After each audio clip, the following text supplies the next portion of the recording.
סלובקיה. קודם כל, לא סלובניה, סלובקיה. כל העולם מתבלבל ביניהם, אתם אל תתבלבלו.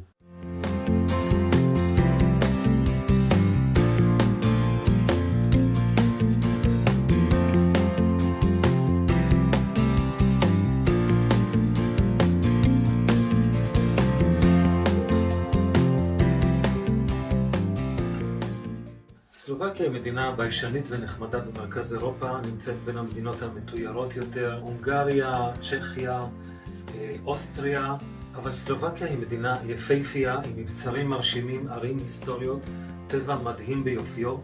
היום אנחנו נבקר ברחוב הראשי של קושיצה, עיר סימפטית במזרח סלובקיה, ברטיסלבה נמצאת במערב, קושיצה במזרח, בערך בצומת הגבולות של פולין, הונגריה ואוקראינה. מיד.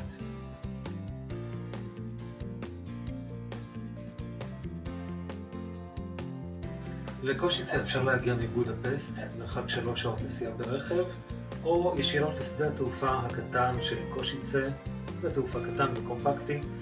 בדרך כלל אין טיסות ישירות לכאן, אבל כאשר יש, אז זה כמובן נוח יותר. החלק המעניין ביותר בקושיצה הוא כמובן העיר העתיקה, הרחוב הראשי. בתקופה שבה צולם הסרטון, צריך לציין, זה היה תקופת קריסמס, תחילת השנה החדשה. תראו אורות, לא תראו הרבה אנשים בעיר, כי זה גם תקופת הקורונה, הסגר. למרות שזה סגר בערבון מוגבל כזה, כמו אצלנו. זו הכיכר המרכזית של העיר, היא משתרעת בין הקתדרלה, שתכף נדבר עליה, לבין התיאטרון העירוני. בחלקה הגדול זה גן ציבורי מזרקה, שהיא כרגע לא פעילה, חורף, קורונה וכל זה, אבל ככה היא נראית בקיץ. מים, צבעים, מוסיקה, כל מה שעושה טוב על הלב.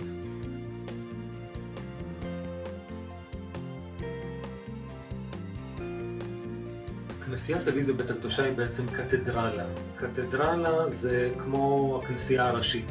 מקום מושב הבישוף, שזה כמו הרב הראשי של העיר. לכן בכל עיר יש כנסיות רבות, אבל קתדרלה אחת. קתדרלת אליזבת הקדושה נבנתה במאה ה-14, כלומר התחילו לבנות אותה במאה ה-14, והבנייה נמשכה 130 שנה. אז אם הקבלן קצת מאחר לכם בדירה כמה חודשים, לא נורא, יש דברים יותר גרועים מזה.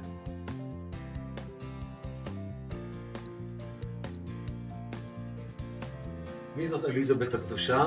זו נסיכה הונגריה שחיה במאה ה-13 והייתה ידועה כמי שעוזרת הרבה מאוד לעניים ולחולים. האגדה מספרת שחבריו של בעלה חשדו שהיא לצורך הפעילות שלה גונבת מהארמון. הם באו לבעלה ואמרו את זה, והבעל אמר להם, מה פתאום, מה יכול להיות? אז אמרו לו, תשאל אותה. טוב, אז הוא ניגש אליהם החברים, גבר, אליזבת, מה את מחביאה מתחת לגלימה? ואליזבת ענתה לו, רק שושנים בעלי היקר. ואז הגלימה שלה נפלה, ובדרך נס הופיעו בידה שושנים.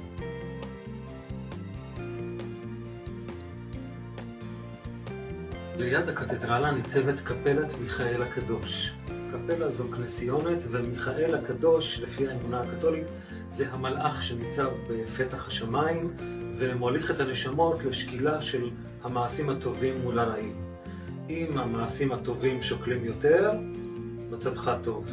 אם המעשים הרעים שוקלים יותר, חבל, נשמה, חבל.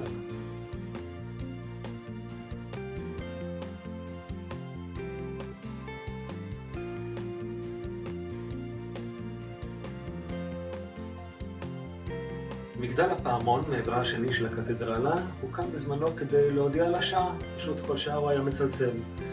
וגם כדי להתריע מפני סכנה כלשהי, למשל אם הייתה שריפה, אז הפעמון היה מצלצל. האירוניה היא שהפעמון עצמו ניזוק בשריפה בשנת 1966, הוא נפל ונשבר. לא לדאוג, הוא הורכב מחדש, אבל הוצב במקום אחר בטוח יותר.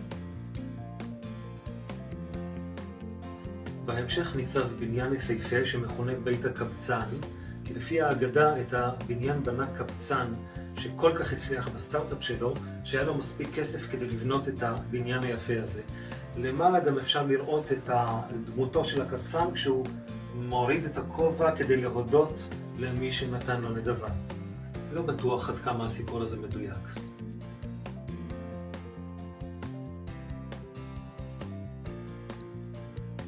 בית קפה מאוד פופולרי מאז שנבנה בשנת 1900 הוא קפה סלאביה.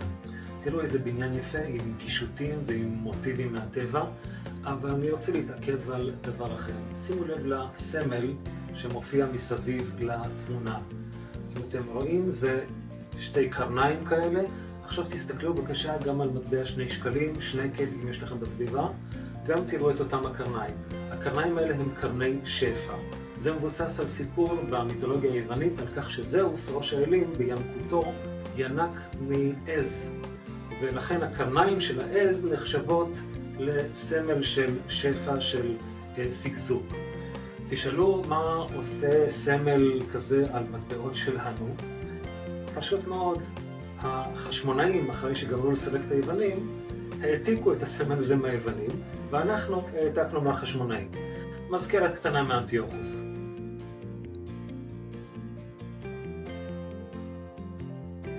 ממשיכים הלאה לאורך הרחוב הראשי ומגיעים לבניין התיאטרון העירוני, שבו יש הצגות, אופרות, בלט. כמה עולה כרטיס לאופרה בארץ? משהו כמו 600 שקל, 800 גם ראיתי. כאן הכרטיס היקר ביותר הוא בסביבות 15 יורו. וזה לא בא על חשבון האיכות. האופרות בסלובקיה נחשבות מהטובות ביותר באירופה. בעצם קורה לפעמים שאפילו האוסטרים, שהם האבא והאמא של האופרות, חוצים את הגבול ובאים לסלובקיה לראות אופרה, כי המחיר בווינה הוא פי 5 או פי 6 מאשר בסלובקיה. עדיין יותר זול מאשר בארץ. למה?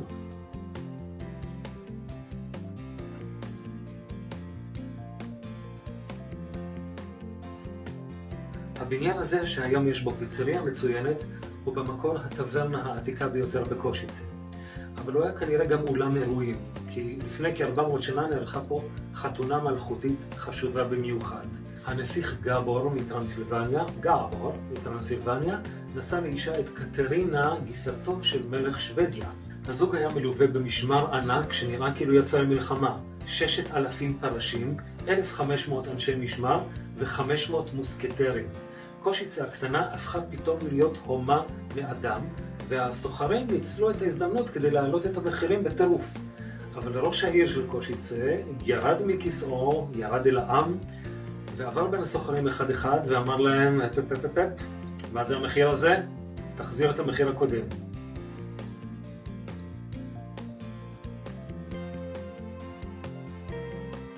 לאורך הרחוב הראשי רואים מדי פעם פתחים כאלה שנראים כאילו הם מובילים לאיזושהי חצר, אבל בעצם זו סמטה שמובילה לרחוב מקביל.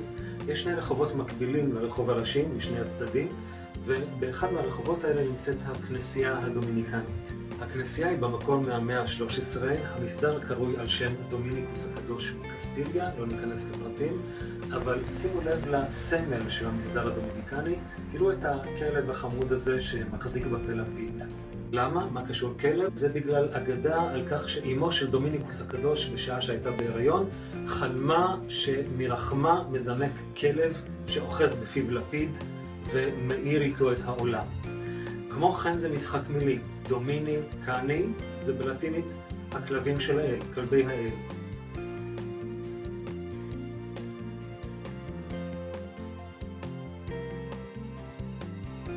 ואיך אפשר עיר עתיקה בלי כלא ומרתף עינוי מחריד? הבניין הזה נקרא הכלא של מיקלוש. מיקלוש היה המוציא להורג והמענה הרשמי של העיר. הוא גם גר בבניין הזה, ככה שזה ממש נוח, עבודה מהבית. כשהייתה מגפה הוא עשה את העינויים בזום. ליד הכלא ניצבת הכנסייה הקלוויניסטית ובראשה שבשבת עם סמל התרנגול. אז רק שתדעו, השכלה כללית, אם אתם מתכוונים להציב שבשבת בבית, לקישוט או לסיבה אחרת, התרנגול הוא סמל נוצרי. זה מבוסס על הקטע בברית החדשה שבו ישו אומר לפטרוס, עד שיקרא התרנגול, אתה תתכחש לי 3 פעמים.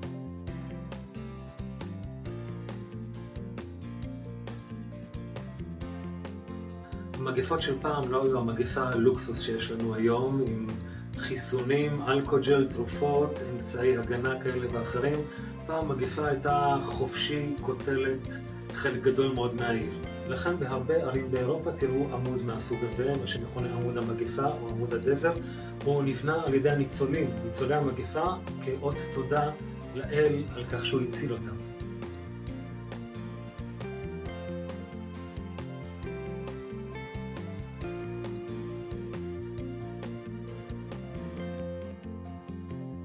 בעבר, כשהגרים לבשו שריון, השריון כיסה אותם לגמרי, גם את הגוף, גם את הפנים, ובגלל זה הם התקשו לזהות זה את זה.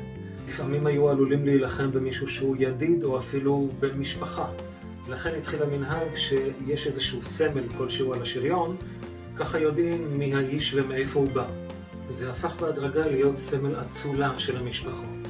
אבל קושיצה הייתה העיר הראשונה באירופה שקיבלה כעיר סמל אצולה משלה, לכל העיר.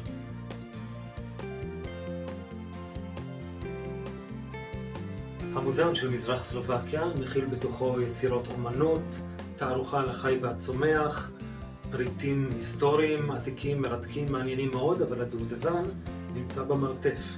האוצר, באמת האוצר, אוצר הזהב של קושיצה. זה סיפור אמיתי למרות שהוא נשמע כמו מאגדות הפיראטים. ב-1935 עובדים שעבדו ברחוב הראשי של קושיצה גילו, תוך כדי החפירות שלהם, גילו ארגז ובתוכו 3,000 מטבעות זהב. האוצר כנראה הוסתר שם במאה ה-17 על ידי אדם שלא ידוע מה עלה בגורלו. 126 מטבעות הם הספיקו לחלק ביניהם, ואחרי זה הם ניסו למכור את השאר בעיר לסוחרים או לאנשים, וכמובן שהמשטרה עלתה על זה מהר מאוד. מה שהם לא ידעו זה שאם הם פשוט היו מודיעים על זה על רשויות, הם היו זכאים לקבל שליש מהאוצר, 1,000 מטבעות זהב. הם ונכדיהם היו יכולים לחיות עם זה באושר ובאושר.